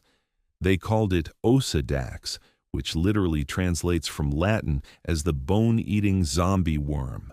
When you look closely at the massive decaying ribs of a sunken whale, you will see what looks like a dense, thick carpet of waving, reddish-pink fuzz covering the stark white bone. These are the external plumes of millions of Osedax worms. Much like the giant tube worms of the hydrothermal vents, the zombie worm entirely lacks a mouth, a stomach, and a digestive tract. It has completely abandoned the standard biological machinery of eating. Instead, the female Osedax worm anchors herself to the hard bone by growing a complex green root-like structure that actively secretes a powerful, highly concentrated acid. This biological acid literally melts the solid calcium phosphate of the whalebone, allowing the worm's roots to bore deep inside the skeletal structure. Once inside, the worm relies on a highly specialized colony of symbiotic bacteria living within its roots to break down the trapped rich lipids and collagen, converting the fat directly into life-sustaining energy for the worm. And in a bizarre reflection of the deep-sea anglerfish, the female Osedax worms are the only ones doing this massive excavation. The microscopic male worms do not ever touch the bone. They live their entire fleeting lives completely inside the gelatinous tubes of the females, existing solely as microscopic internalized sperm donors, ensuring that the next generation of zombie worms can be rapidly cast out into the dark currents, desperately hoping to land on the next massive skeleton falling slowly from the sky. This bone-eating, sulfophilic stage of the whale fall is a slow, methodical deconstruction that can comfortably last for 50, 80, or even 100 years. A single, sunken carcass creates a thriving, massive biological oasis that outlasts the entire natural lifespan of the whale itself. Entire generations of specialized deep-sea worms, blind crabs, and unique snails live, reproduce, and die without ever leaving the immediate vicinity of those massive melting bones. It is an entire, complex, functioning city built explicitly and completely upon the foundation of a single, monumental death. There is an incredibly profound, desperately needed philosophical lesson hidden within the long, slow decay of the fallen Leviathan. In our fast-paced, highly conscious human lives, we are fundamentally terrified of endings. We view the sudden collapse of our personal structures, the painful end of a long-term relationship, the sudden failure of a carefully planned career, or the inevitable closing of a significant chapter of our youth as a complete, devastating loss. We mourn the things that used to be massive and alive, and we stare terrified at the barren, empty bones of our past, desperately believing that because the original beautiful form has died, all the energy and potential have completely vanished from our world. We fight the natural descent, terrified of hitting the bottom. But the deep ocean patiently teaches us that the concept of an absolute ending is a human illusion. In the profound mechanics of the universe, energy is never truly destroyed. It is only transferred, patiently waiting to be brilliantly transformed. The death of the sunlit whale is not a tragic failure. It is the absolute generous foundation of a brand new, unimaginable reality. The deep sea teaches us that when something massive and important finally collapses in your own life, it is not simply leaving you with a barren, empty void. It is depositing an enormous, rich reservoir of raw energy onto the quiet floor of your existence. The structures you built, the massive hopes you carried, the layers of identity you proudly wore, when they finally fall apart and sink into the dark, they become the absolute necessary fuel for parts of your soul that you never even knew existed. Just as the massive bones of the whale quietly sustain a brilliant alien ecosystem for a century, the difficult endings you endure patiently enrich the deep hidden bedrock of your character. You become capable of sustaining entirely new forms of quiet strength, new variations of resilient wisdom, and new, profound depths of empathy that could never possibly have evolved if the original massive structure had simply remained comfortably swimming on the surface. As you lie quietly in your bed, listening to the slow, heavy rhythm of the unseen deep, I want you to actively practice the beautiful deep-sea art of the graceful fall. Think about the heavy burdens you have been desperately trying to keep afloat today. The anxious expectations, the exhausting need to constantly perform, the heavy, rigid armor of the identity you show to the surface world. You have been frantically swimming in the glaring light, desperately trying to keep that massive weight from sinking. But right now, in the perfect safety of this dark, quiet room, you do not need to swim anymore. You can finally let it go. Imagine all of those heavy, exhausting burdens simply slipping beneath the waves, drifting slowly and peacefully away from you, falling silently down through the cool, dark water. Do not reach out to frantically grab them. Do not panic as they slowly disappear into the twilight zone. Just watch them sink, realizing that their heavy descent is not a tragedy, but a profound, beautiful release. Allow your own body to mimic this perfect, yielding descent. Feel the heavy gravity pulling the tension firmly out of your shoulders, sinking the tight muscles of your jaw, and anchoring your spine comfortably against the mattress. You are resting heavily on the quiet, safe floor of your own mind. The frantic, exhausting business of the surface world is thousands of meters above you, completely irrelevant to this exact silent moment. Down here, you do not need to constantly build, maintain, or aggressively defend anything. You only need to rest. You only need to allow the quiet, dark, restorative processes of sleep to slowly gather around you, quietly nourishing you, patiently rebuilding you in the dark.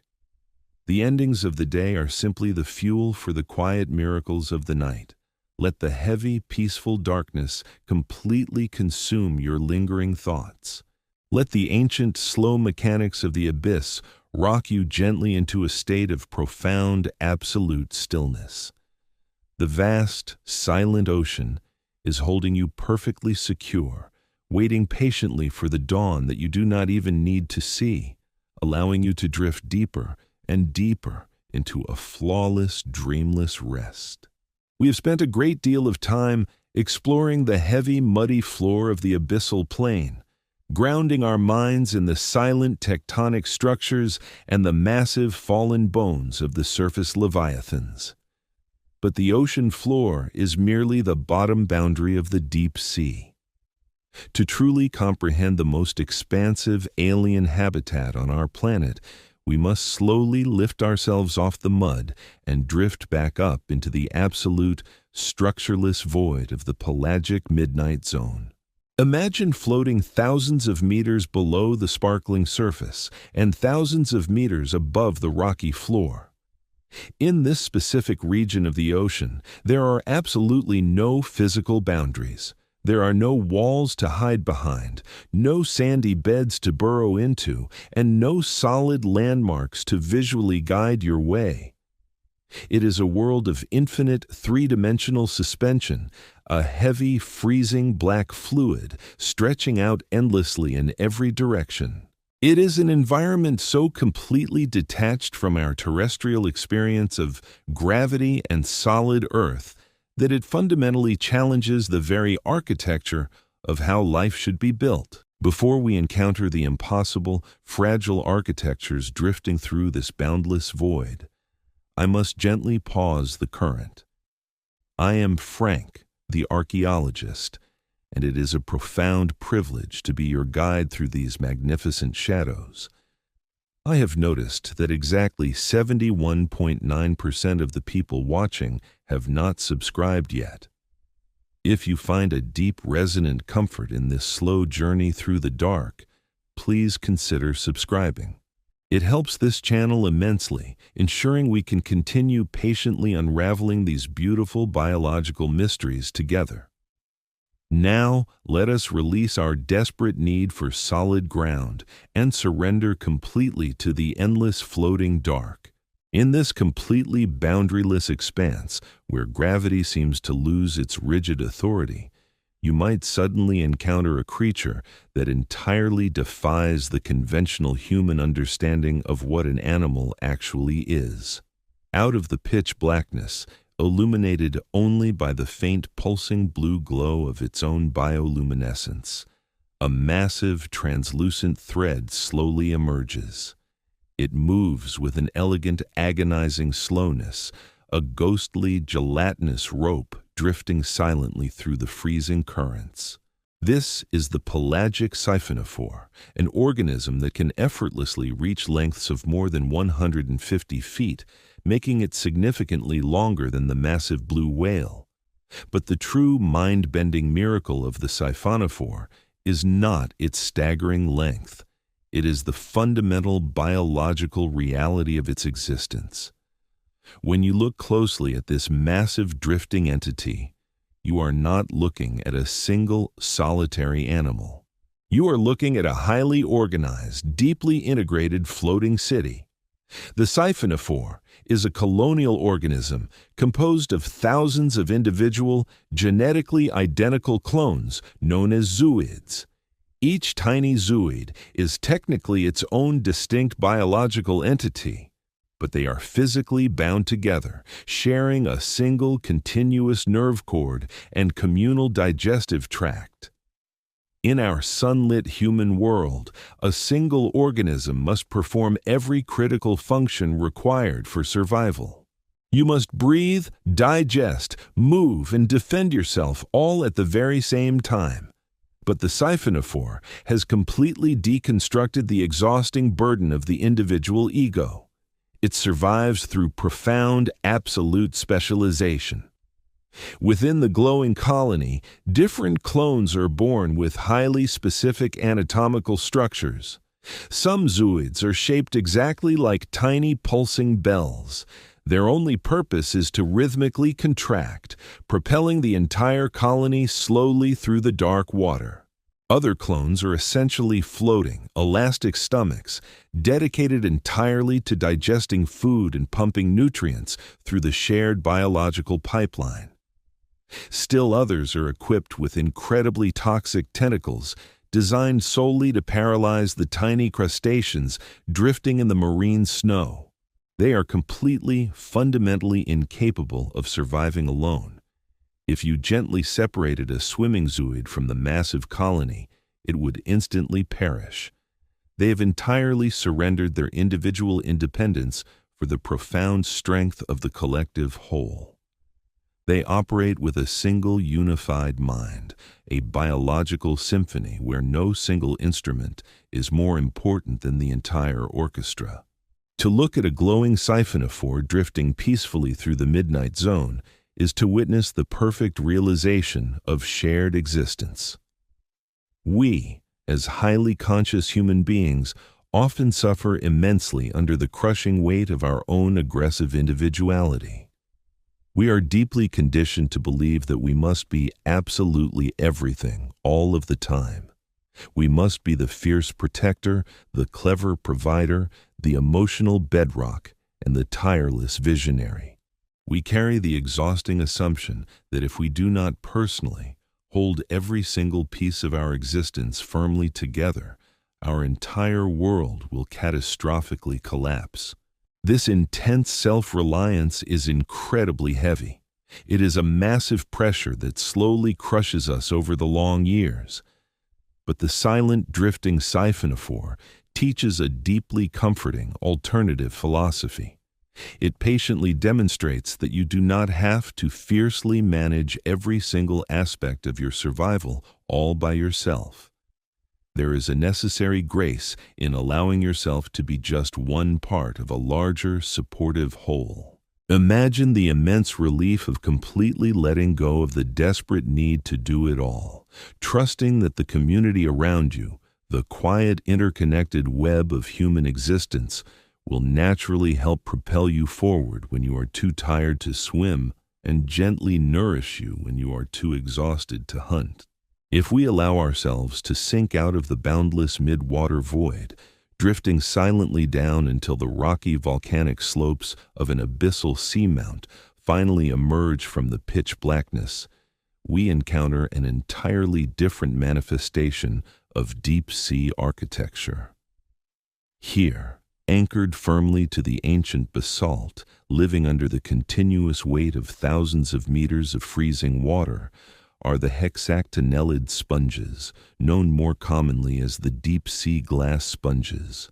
In our terrestrial world, we intuitively associate glass with extreme, terrifying fragility. A glass window shatters violently under the slightest unexpected pressure. A glass cup breaks into dangerous shards when dropped on the hard floor. It seems biologically absurd that any creature would choose to construct its skeleton out of such a brittle material in an environment defined by the most intense, crushing physical pressure on the face of the planet. Yet, the deep-sea glass sponge does exactly that. With agonizing patience, it slowly extracts highly dilute silicic acid from the freezing seawater, a process requiring immense metabolic focus. It then biologically spins this dissolved silica into incredibly complex six-pointed spicules, weaving them into a stunning, translucent lattice of pure biological glass. Some species, like the magnificent Venus flower basket, create intricately woven, cylindrical towers of glass that look spun by a master artisan. Another species anchors itself to the muddy seafloor by producing a single strand of pure glass that can be over 3 meters long, a giant biological fiber optic cable grown entirely in the dark. How does a creature made entirely of fragile glass survive the crushing, unrelenting pressure of the abyssal plain? The secret lies in the brilliant microscopic architecture of the sponge. The glass skeleton is not a solid, rigid wall. It is a highly porous, incredibly open network of delicate struts and empty spaces. Because the structure is so completely open, the heavy, deep seawater simply flows directly through it. The internal pressure of the sponge is exactly, perfectly equal to the immense external pressure of the ocean. The glass does not shatter because it is not actively resisting the weight of the water. It is simply existing within it, allowing the crushing force to completely permeate its fragile structure without causing a single microscopic fracture. By analyzing these giant glass spicules, scientists determined that some of these massive glass sponges have sat silently in the exact same spot on the abyssal floor for more than 11,000 years. They began weaving their fragile skeletons during the same period that humans on the surface were just inventing agriculture. They survived entire geological epochs, not by being aggressively armored, but by elegantly accepting the immense pressure around them. As you rest in the quiet dark, allow your own perceived fragilities to simply exist without resistance. You do not need to build impenetrable steel walls around your heart to survive. Like the ancient glass sponge, simply allow the heavy waters of the world to flow gently through you, remaining perfectly whole, completely unbroken, and softly anchored in the ancient peace of the silent night. Let the heavy darkness hold your delicate structure perfectly safe, drifting into deep, resilient rest. We have journeyed together from the chaotic surface of the sunlit world, descending through the fading twilight, pressing heavily past the icy abyssal plains, and floating weightlessly among the fragile glass architectures of the midnight zone. But there is one final hallucinatory paradox hidden at the very bottom of the Earth's oceans. Imagine sinking to the absolute bottom of the ocean, specifically in regions like the Gulf of Mexico, roughly 3,000 meters below the surface. You are enveloped in millions of gallons of freezing, hyper-compressed seawater.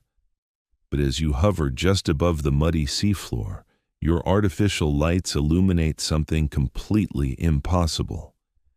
You see a distinct shoreline. You see a perfectly defined, shimmering surface directly below you, rippling with its own slow, heavy waves. You're looking at a massive, distinct underwater lake sitting perfectly intact at the very bottom of the ocean. It has sandy beaches, it has a sharply defined surface tension, and it even has its own internal tides. It is a hidden world folded perfectly within a hidden world. It is a completely mesmerizing, incredibly heavy, fluid landscape that defies every single rule of traditional terrestrial biology, forcing us to drastically expand our deeply held definitions of where life can possibly exist. Before we dip our minds into the toxic, mesmerizing waters of this final paradox, I must gently break the silence. I am Frank, the archaeologist, and it has been the absolute privilege of my life to guide you through these magnificent shadows. I have quietly noticed that exactly 71.9% of the people watching have not subscribed yet. If you have found a resonant comfort in our slow descent into the dark, please consider subscribing. It helps this channel immensely, ensuring we can continue to patiently unravel the most beautiful biological mysteries together. Now, let us return to the impossible shoreline of the underwater lake and completely let go of our surface reality. These surreal deep-sea formations are scientifically known as brine pools. To understand how a lake can exist beneath an ocean, we must look backward across vast geological eons. More than 200 million years ago, a massive shallow sea covering this region slowly evaporated under a blistering ancient sun. It left behind an incredibly thick layer of pure salt, measuring miles across. Over millions of years, tectonic plates shifted, and the global ocean returned, burying this massive salt deposit under miles of heavy sediment and freezing seawater. But the unimaginable weight of the ocean above eventually causes the buried salt to slowly crack. The seawater seeps into these geological fissures, dissolving the ancient salt and returning to the sea floor as a highly concentrated, hypersaline brine. Because this highly saturated salt water is up to 5 times saltier than the regular seawater surrounding it, it is significantly denser and much heavier. It absolutely does not mix with the ocean. Instead, it flows downward and pools in the massive craters on the abyssal floor, creating a distinct heavy lake. When advanced deep-sea submersibles approach these pools, they can actually land their equipment right on the surface of the brine, bobbing gently as if they had suddenly surfaced on a terrestrial pond, entirely surrounded by pitch-black ocean. But these underwater lakes are definitely not peaceful oases. In the marine scientific community, some of these formations have rightfully earned the deeply ominous nickname, the Jacuzzi of Despair. The heavy dark brine is not just saturated with ancient salt, it is absolutely supercharged with dissolved methane gas and highly toxic hydrogen sulfide seeping continuously up from the Earth's restless crust. It is completely devoid of oxygen. The ambient temperature inside the pool can be significantly warmer than the freezing ocean, heated slowly by deep geothermal activity. For almost any deep-sea creature that carelessly wanders across the distinct shoreline and dips below the rippling surface of the brine, it is an instant death sentence. Crabs, wandering amphipods, and unfortunate fish that accidentally slip into the heavy fluid go into massive toxic shock. Because the brine is entirely anoxic, the bacteria that normally decompose dead organic matter simply cannot survive. Consequently, the creatures that fall into the heavy lake are perfectly preserved, completely pickled in the dense toxic salt, floating silently beneath the shimmering surface like pristine biological statues permanently frozen in time. Yet, exactly where there is certain death, biological evolution stubbornly weaves a magnificent, thriving perimeter of vibrant life. The physical shores of the brine pool are densely packed, completely lined with millions of specialized deep-sea mussels. These resilient bivalves completely encircle the toxic lake, creating a living beach of shimmering shells. Much like the giant tube worms of the hydrothermal vents, these mussels have forged an intimate symbiotic alliance with specialized extremophile bacteria living securely within their own fleshy gills. The mussels intelligently position themselves right on the absolute razor's edge of the shoreline, staying safely outside the suffocating lack of oxygen, but intimately close enough to directly bathe in the rich, toxic methane leaking out from the heavy brine. They breathe the ambient oxygen, eagerly absorb the deadly methane, and pass it directly to their internal bacteria, which miraculously convert the highly toxic gas into rich, life-sustaining energy. The mussels thrive magnificently on the very threshold of a completely lethal environment. They patiently teach us that true survival is about determined adaptation. Life is about standing confidently on the edge of a dark, difficult reality and quietly learning how to meticulously transform that terrifying hardship into quiet, sustaining power. As we finally conclude our immense journey into the deep sea, it becomes profoundly clear that this heavily pressurized world is the ultimate perfect physical metaphor for the vast landscape of the human subconscious and the slow biological process of simply falling asleep. When you first lie down comfortably in your bed and close your heavy eyes, you are resting directly on the chaotic, sunlit surface of your own mind. Your lingering thoughts are frantic, skipping erratically like restless waves catching the glaring sunlight. But as you begin to intentionally relax, as you release your rigid grip on the waking world, you begin to gently sink. You descend smoothly through the twilight zone of your own quiet awareness.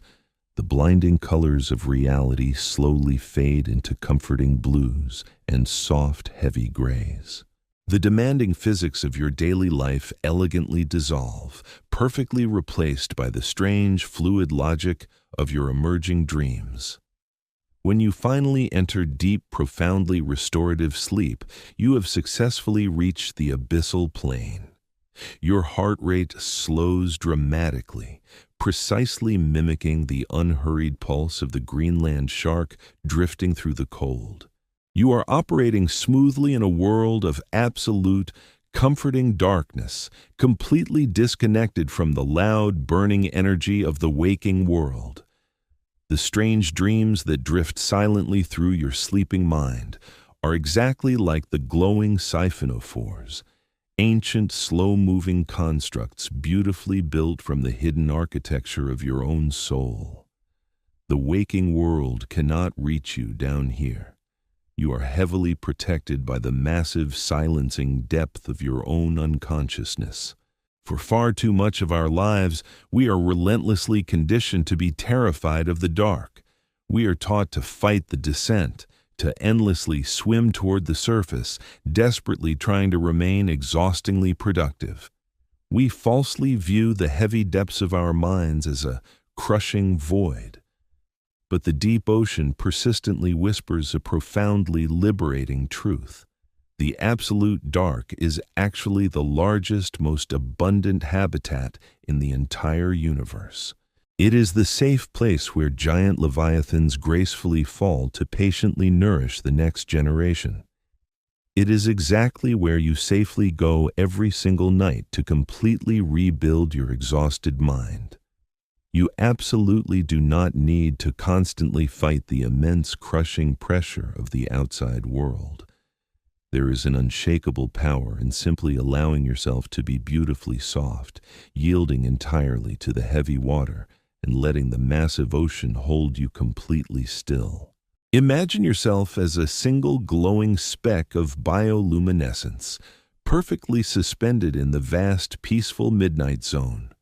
There is absolutely no surface to frantically reach. There is only the quiet, perfect present moment. Listen one final time to the slow, steady rhythm of your own deep breathing. The cool, heavy air moves slowly in, filling your lungs, and quietly recedes, carrying away the absolute last fragments of tension from your tired muscles. Let the deep silence completely consume you. You are perfectly, intimately adapted to this dark. Allow your mind to simply float now. Do not actively think. Do not anxiously plan. Just completely, deeply, peacefully exist.